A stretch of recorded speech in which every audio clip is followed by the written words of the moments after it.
Welcome to English as a Second Language Podcast's English Cafe, Episode 1.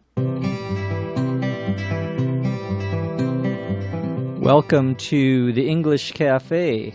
I'm your host, Dr. Jeff McQuillan, from the Center for Educational Development, still coming to you from beautiful Los Angeles, California. And this is our first English Cafe podcast. We are going to be doing 2 English Cafe podcasts every week, in addition to our 3 regular ESL podcasts. The format of this podcast, the way that we are going to do this podcast is a little different. We are not going to be having a script or a story or a single dialogue, but instead it's going to be more informal. We are going to talk about American culture and the news and movies and books and music, all sorts of things that are currently popular in the United States.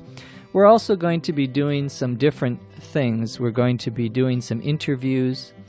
We are going to be answering some of your questions because we get lots of questions emailed to us. So we're going to be doing a little bit of that, just kind of a variety of things, a different number of things that we're going to do on this podcast. Of course, our main goal is to continue to help you improve your English. And so we're going to try to explain the words and expressions and ideas that are currently being used in the United States and in other English-speaking countries. So let's start off our English Cafe with a little news. We're not going to do too much what I would call heavy news. If we say something is heavy, we mean it's serious. Kind of an informal expression, like "wow, that's heavy" means that's really serious. There are lots of serious, heavy things going on in the world. We're going to look at some other types of news, some entertainment news, and maybe some technology news, movie about, news about movies and so forth. I saw an interesting article this week in the Voice of America news channel.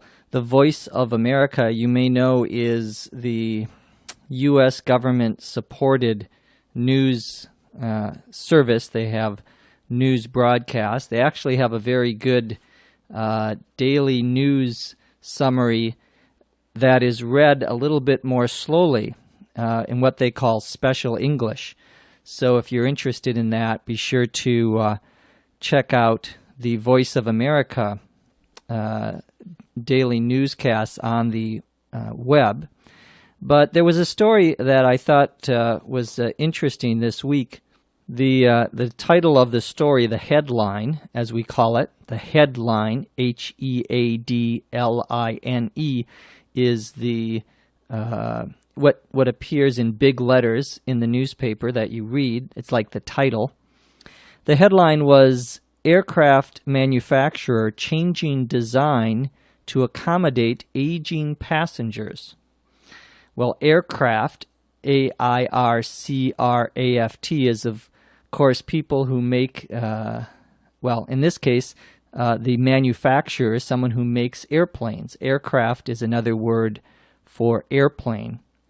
And the story is about how they are changing the way that they design the airplanes in the United States because people are getting older.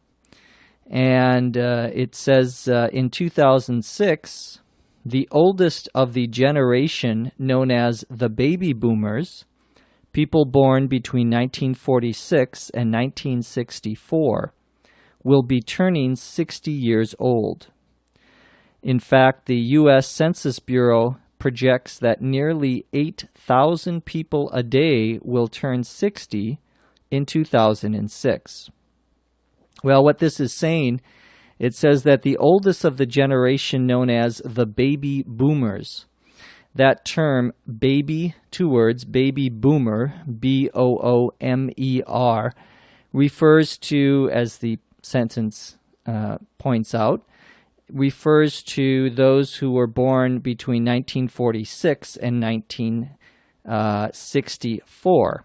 That would include people like me. And basically, a baby boomer, this was the time when, after World War II, there was a large increase in the number of children born. After World War II, 1946, up through the middle of the 1960s. And this generation, and a generation, of course, is just a group of people born in the same time. This generation of children are now in their 40s, 50s, and will more and more be coming in their 60s. And it's been an important important term. People talk about baby boomers. They're talking about that post-World War II generation. Well, of course, now they're getting older. We are getting older. And what happens is they are starting to change. Things are starting to change because people are getting older in the United States. The story says that the U.S. Census Bureau, C-E-N-S-U-S, and 2 words, Census Bureau. The census is the office in the United States that counts people, that figures out how many people are living in the United States. A bureau is just another word for a division or department or office. They project nearly 8,000 people a day will turn 60 in 2006. To project, the verb here, P-R-O-J-E-C-T, to project means to predict, to say what's going to happen in the future. I project that ESL Podcast will be the world's most popular podcast. Well, probably not, but that would be a projection or a prediction. As a noun, we can use project as well, projection. So I'm sipping on my tea here while we're doing the podcast. It's a very cold and rainy day here in Los Angeles, which is somewhat unusual. So I have my nice warm tea next to me.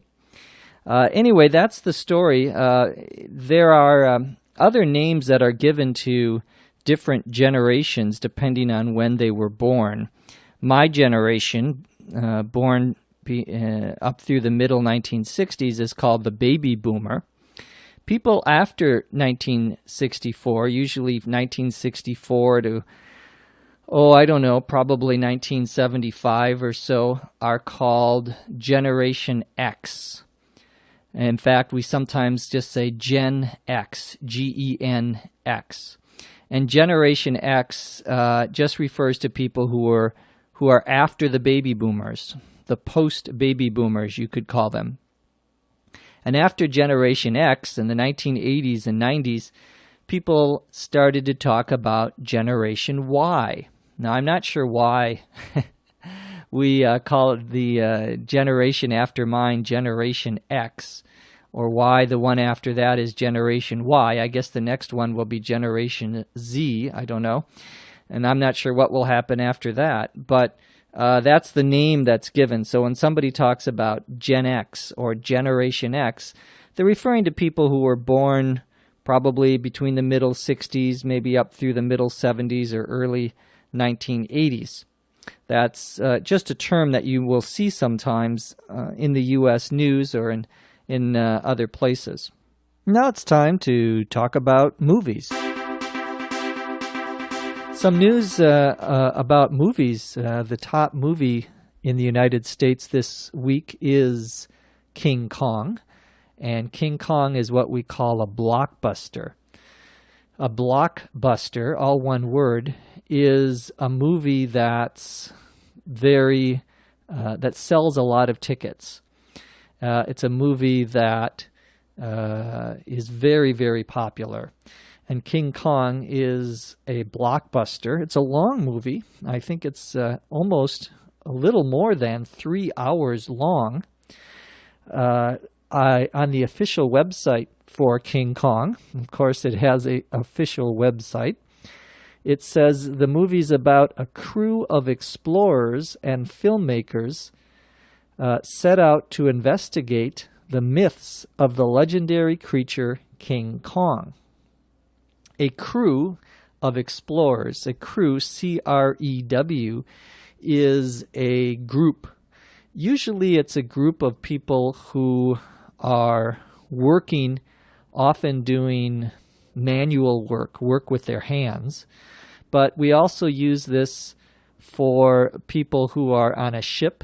The crew of the ship or the crew of the airplane are the people who work for the airline rather, and work for the ship cruise company. A crew of explorers is a group of people who go out looking for things and explore. And filmmakers, a filmmaker, which is all one word, F-I-L-M-M-A-K-E-R-S, someone who makes movies, of course, set out to investigate. The verb to set out, 2 words, means to begin, to start, usually on a long journey or trip. They set out to investigate the myths of the legendary creature King Kong. Well, a myth, of course, is a false story, and a legendary is, when we say something is legendary, we mean it is about a person who is famous in the past. A legend is a story about someone famous in the past. Well, this is a legendary creature or animal, King Kong. King Kong, the word Kong, K-O-N-G, doesn't mean anything in English. Of course, there is the city of Hong Kong, but the movie actually takes place in New York City. So, not sure how that's connected, if at all.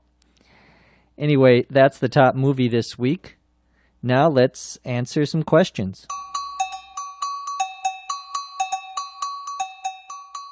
I get questions every once in a while about pronunciation and the way I pronounce things on ESL Podcast and now on the English Cafe, I suppose.